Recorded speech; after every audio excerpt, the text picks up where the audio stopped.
YS Sunitha పోటీ చేయబోతోంది కడప పార్లమెంట్కి. అందుకోసమనే ఈ రచ్చంతా అన్నటువంటిది ఇక అనడానికి ఏమీ లేదు.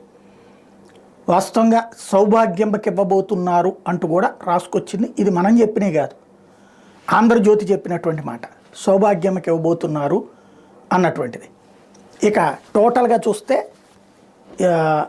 రోజు జగన్ని విమర్శించాలి అంటే వివేకానంద రెడ్డి కేసులో వాళ్ళ కుటుంబానికి, వాళ్ళ వివేకానంద రెడ్డి కూతురుకి కానీ భార్యకి కానీ ఇస్తే అది లేనిపోని అవతల కావాలని రాజకీయం చేసినట్టు అవుతుంది అని ఫీల్ అయినట్టున్నారు. రాధాకృష్ణ గారు ఎంత చెప్పినా విన్నట్టు లేరు.